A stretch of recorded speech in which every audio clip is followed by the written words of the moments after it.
ঢাকা-৮ আসনের স্বতন্ত্র সংসদ সদস্য প্রার্থী শরীফ ওসমান হাদীকে উন্নত চিকিৎসার জন্য আজ সোমবার ১৫ ডিসেম্বর দুপুরে এয়ার অ্যাম্বুলেন্সে সিঙ্গাপুরে নেওয়া হচ্ছে।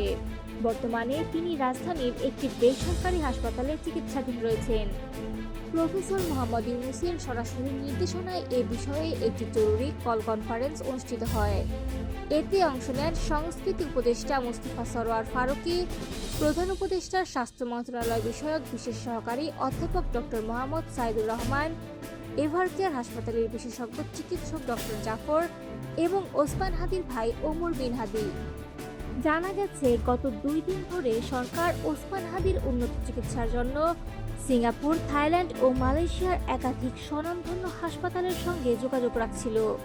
সর্বশেষ এভারকেয়ার হাসপাতালের বিশেষজ্ঞ চিকিৎসক দলের পরামর্শ এবং পরিবারের সদস্যদের সঙ্গে আলোচনার পর চূড়ান্তভাবে সিঙ্গাপুরে পাঠানোর সিদ্ধান্ত নেওয়া হয়। বিষয়টি তাৎক্ষণিকভাবে প্রধান উপদেষ্টাকে অবহিত করা হয়। প্রধান উপদেষ্টার স্বাস্থ্য বিষয়ক বিশেষ সহকারী অধ্যাপক ডক্টর মোহাম্মদ সাইদুর রহমান জানান, বর্তমানে ওসমান হাদীর শারীরিক অবস্থা স্থিতিশীল রয়েছে এবং অবস্থার কোনো অবনতি হয়নি। চিকিৎসকদের মতে এই মুহূর্তে বিদেশে নেওয়া নিরাপদ এবং চিকিৎসার জন্য উপযুক্ত সময়। তিনি আরও জানান, সোমবার দুপুরে বিশেষ মেডিকেল এয়ার অ্যাম্বুলেন্সে ওসমান হাদীকে সিঙ্গাপুরে পাঠানো যাবে।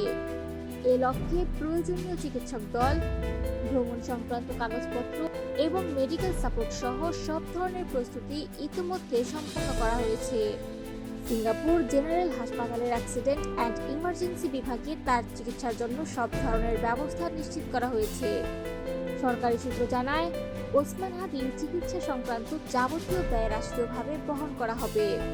পাশাপাশি তার চিকিৎসা প্রক্রিয়া সার্বক্ষণিকভাবে পর্যবেক্ষণে রাখতে সংশ্লিষ্ট কর্তৃপক্ষকে নির্দেশ দিয়েছেন প্রধান উপদেষ্টা।